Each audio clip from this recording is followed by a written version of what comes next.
Hi there, my name's Nancy. I'm 21 years old, and 3 years ago, I married the love of my life. Everything seemed to be going great. Even though my husband is Spanish, we didn't have many problems except for the language barrier. To show my love, I decided to learn Spanish so I could talk better with him and his family. That's how much I loved him. I was doing this in secret. Johnson, my husband, and Mary, my mother-in-law, didn't know I was learning Spanish. Not only was I learning, but I got pretty good at it.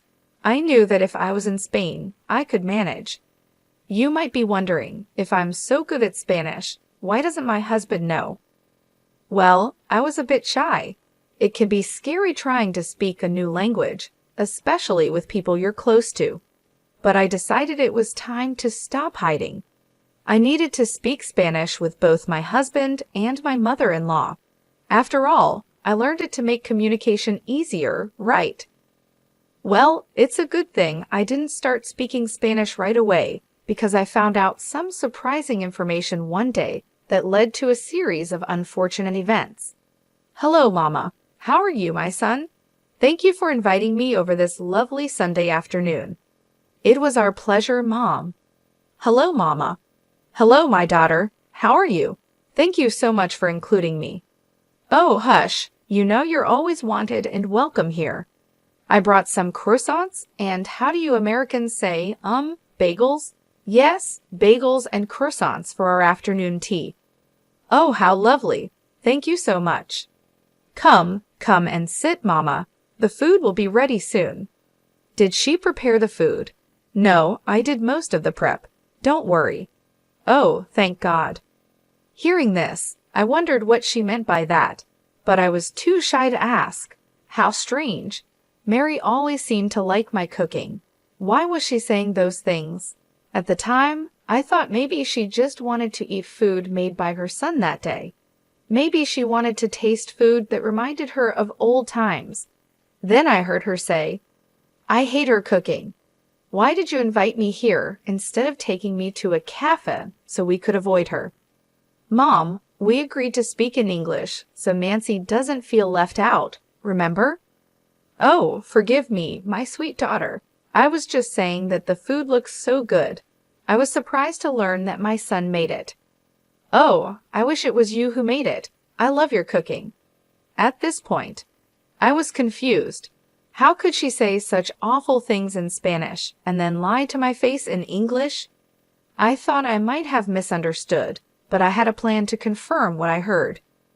Oh, please don't worry. You should never feel ashamed to speak your native tongue. Go right ahead. I'll be fine. I wanted to catch what she was saying, so I planned to use the Google Translate app to record her and make sure I understood correctly. We all sat at the table, getting ready to eat, and what came next shocked me to the core. I want us to discuss our plan. The time is approaching. It's literally tomorrow. Johnson, you have to be serious. The app, along with my Spanish knowledge, confirmed there was some plan going on, but I didn't know what it was. Mama, not now. I said I would handle it. What are you going to tell her? Nancy, darling, please pass me the sugar. She doesn't know anything about the plan. I was just going to tell her that I would be out of town. Out of town? What for? What was going on? I was so confused. I was constantly looking down at my phone to see what the app was translating. I think they assumed I wasn't paying attention and became less careful with their words, which was good for me as I was learning their true feelings. She's not too smart. Look at her glued to her phone. We can talk about this now. Okay, Mama. Fine. What do you want to discuss? The plane is leaving at 2 p.m. Are you sure you'll be able to escape her then? Escape me? What for? I was so confused, but I stayed calm and pretended not to understand so I could plan my next move. Yes, Mama, I know. I will do what needs to be done. I know how important this is. It is extremely important. If your great uncle doesn't see us tomorrow, he will give the house to someone else, like your cousin or your aunt. We can't let that happen. No one needs to know about this house. Oh, Mama, you're so funny. Don't worry. I just said that in English so she doesn't suspect what we're talking about. Who, Nancy? Yes. Oh, sorry, my love. I was just asking who made this delicious tea. It's splendid. Oh, that would be your talented son. I'm afraid I'm not as good as he is when it comes to these things. Oh, darling, your food is amazing. Amazingly terrible. Mom, she will catch you. She can't catch me. She's too stupid to understand us. I don't know, Mom. She obviously understands some basics, I think. Let's see. Nancy, how much Spanish do you know? At this moment, I knew I had to lie. I said I didn't know much, so they would keep exposing themselves, and I could keep learning their true colors. How I managed to stay calm while being insulted still amazes me. I guess I knew it was more important to handle this situation than to get emotional right then. I said, "Oh, I'm still very bad at Spanish. I only know the typical things like buen dia and como te llamas, but that's it." "Oh, that simply won't do, darling. You should learn some more Spanish." "Yes, ma'am, I will." "Well, it's a good thing for Johnson and me, as we can gossip about you. I'm just, how do you say, kidding with you, mi cariño. We would never do that to you. Are we doing it right now?" "Yes, which makes this extra funny." They laughed, and I kept using Google Translate. I also checked other apps, websites, and forums to see if what they were saying was correct. I got about 99% confirmation from these sources. Now that I knew they clearly didn't like me and were making fun of me, I had to gather as much information as possible, even though their insults were hurting me. The next thing I heard shattered my resolve. As I was saying, this house is extremely important. No one can know about this house, okay? We need to be the only ones knowing because we could make a lot of money. We can't lose this opportunity. I'm so glad we're doing this. It's a good thing we didn't tell my wife because I don't want to share the spoils. Me neither. Everything needs to go smoothly. Your great Uncle Jack said that whoever contacts him first about this issue will inherit the mansion.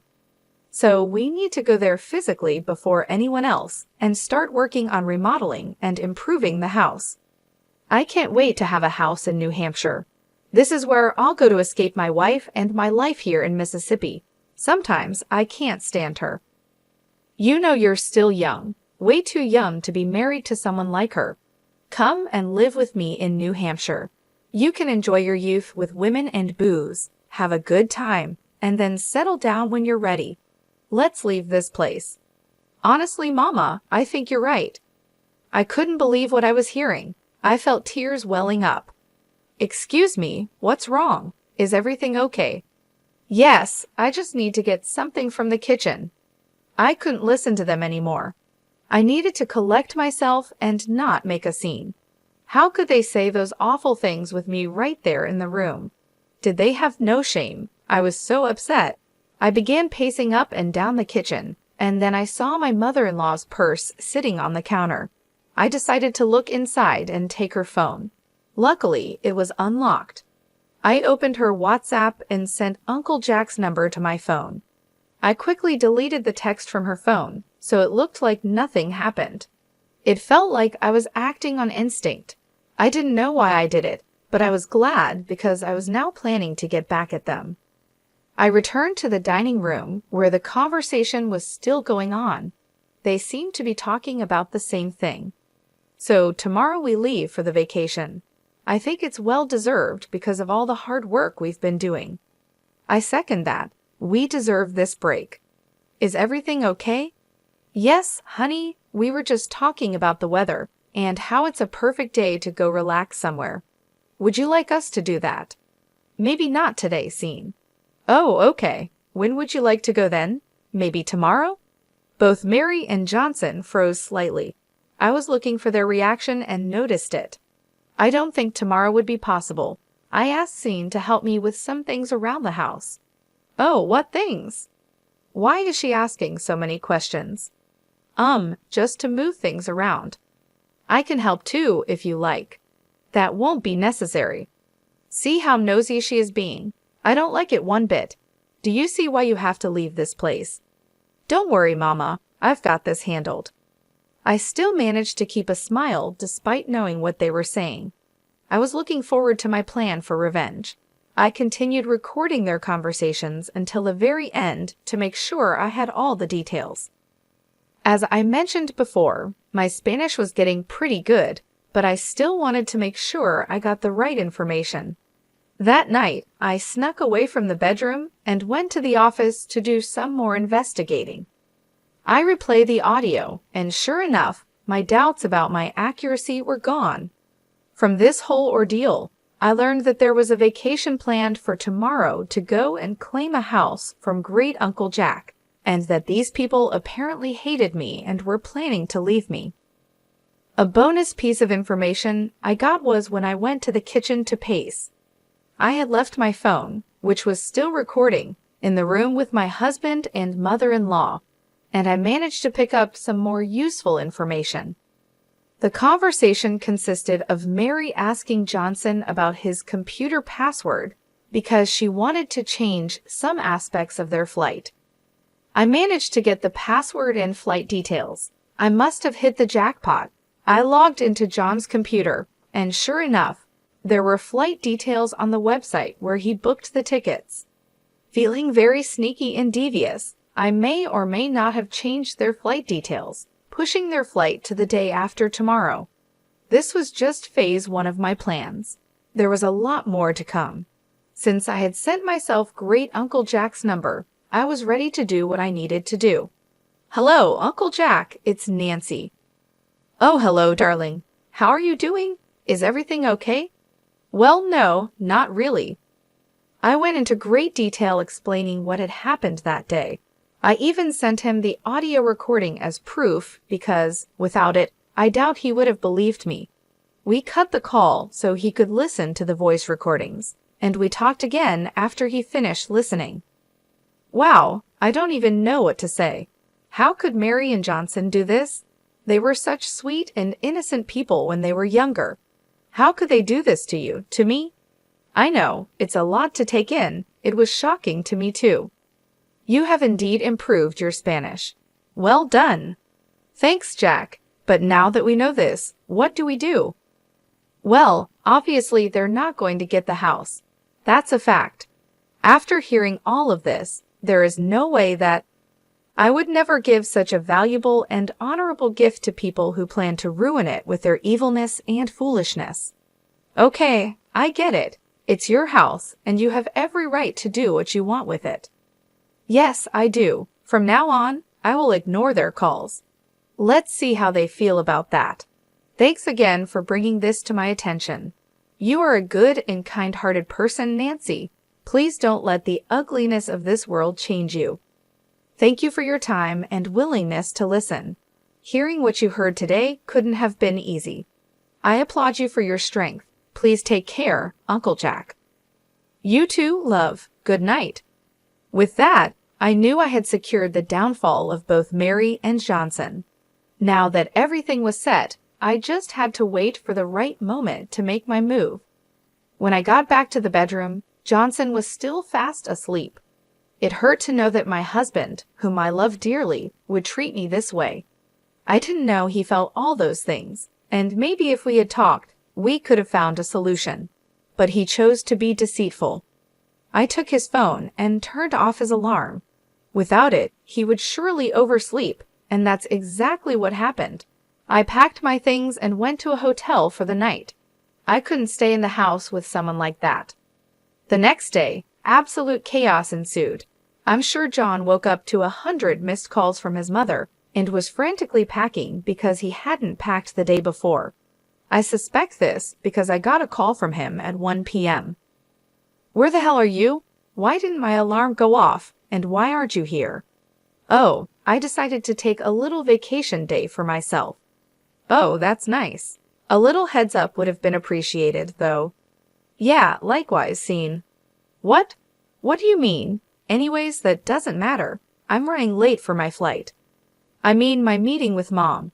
Why are you in such a hurry? I'm sure she wouldn't mind you being a little bit late. You don't understand. Anyway, it's fine. I won't be home tonight and tomorrow night. I've got a lot I need to do. See you later. Before I could even respond, he hung up. I'm pretty sure he was so overwhelmed that he didn't even check the proper details of his ticket, which I had changed to the next day. Through the Find My iPhone app, I saw that he made his way to the airport. Imagine waking up, rushing out of the house with only minutes to spare to make it to your flight, just to find out that it had been canceled. I'm sure he was moving like a madman up and down that airport. I could almost see him frantically checking his phone, realizing the flight details were wrong. Suddenly, I received a call from Mary. "What have you done?" "What do you mean, Mary?" "Drop the act. I know you tampered with our flight." If by tampered you mean changed the date, then yes, that's exactly what I did. "Why would you do that?" "I was trying to help you guys out. Didn't you say you wanted John's help with moving some stuff around? I noticed that you had the flight booked for today, the same day John was supposed to help you, so I decided to change some things." "You're welcome." "Johnson, come and talk to your wife before I reach through the phone and strangle her." Johnson grabbed the phone. "Listen here, Nancy. I don't know what you've done, but whatever it is, stop it right now." "Uncle Jack still isn't answering his phone. Try again," Mary said, her voice shaking with frustration. "He isn't answering his phone because he doesn't want to speak with you too," I replied calmly. You can understand us?" Johnson asked, sounding shocked. Every last word. But how?"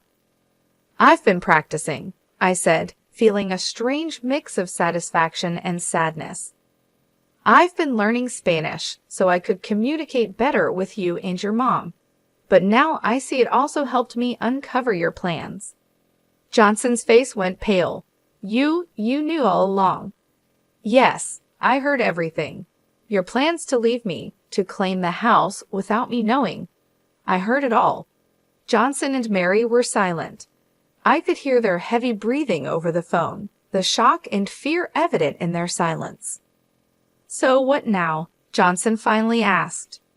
"Now, you deal with the consequences of your actions," I said.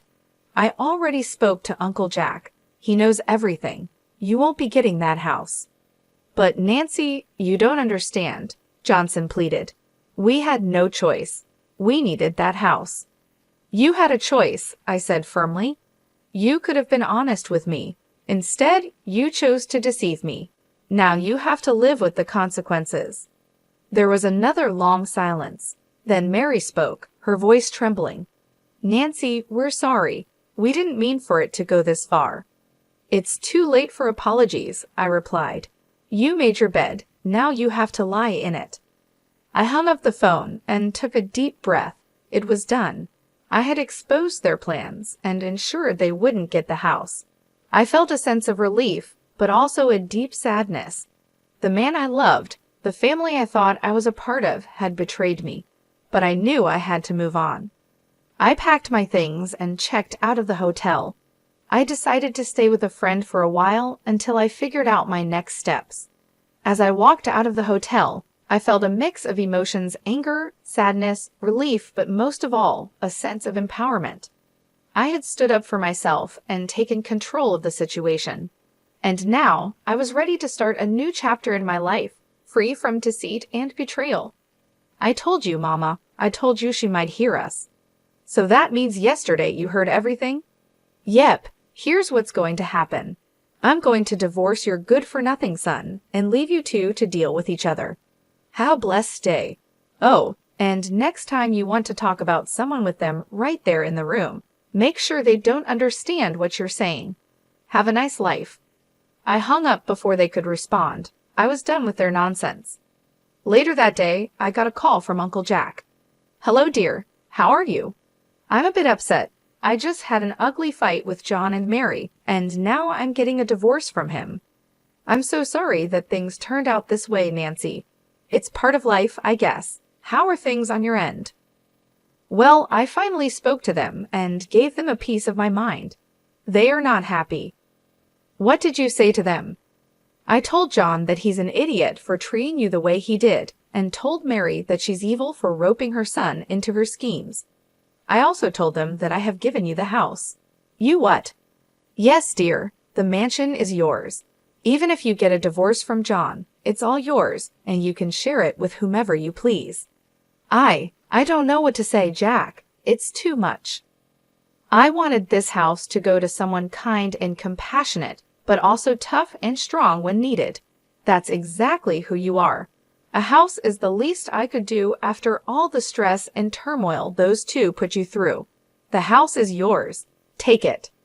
After that call, I felt a strange mix of emotions. I had managed to distance myself from two toxic people, and on top of that, I had been gifted a multi-million-dollar mansion. It felt surreal, like something out of a movie. But it was real, and it was happening to me. The next few days were a whirlwind. I moved my belongings into the mansion and started to make it my own. Every room, every corner, became a testament to my resilience and strength. I decorated the house with a sense of newfound freedom and pride. I was no longer bound by the deceit and betrayal of Johnson and Mary. This house, this beautiful mansion, was a symbol of my victory over their treachery. As expected, Mary and Johnson were furious. They sent me constant threats, trying to intimidate me into giving up the house. But I stood my ground.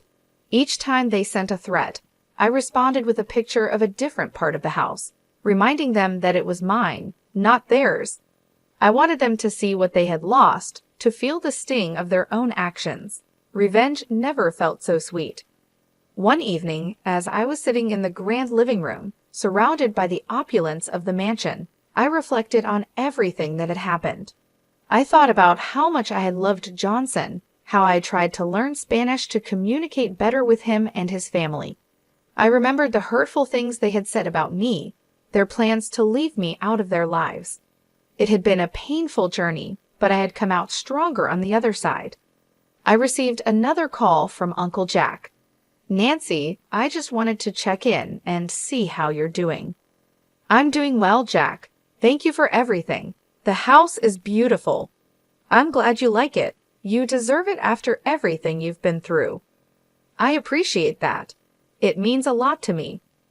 "You know, Nancy, I've been thinking, maybe you should consider staying in Spain for a while. You could use a change of scenery, and it might help you heal." "That's a good idea, Jack. I think I will. Thank you for the suggestion." As I hung up the phone, I felt a sense of peace wash over me. The future was uncertain, but I knew I had the strength to face whatever came my way. I had overcome betrayal and heartbreak, and I had emerged victorious. This mansion was not just a house. It was a symbol of my resilience, my strength, and my ability to overcome any obstacle. In the end, I realized that the best revenge was living well. I had a beautiful home, a supportive family in Uncle Jack, and a bright future ahead of me. Mary and Johnson could stew in their own bitterness and regret, but I was moving forward with my life, and that, I knew, was the greatest revenge of all.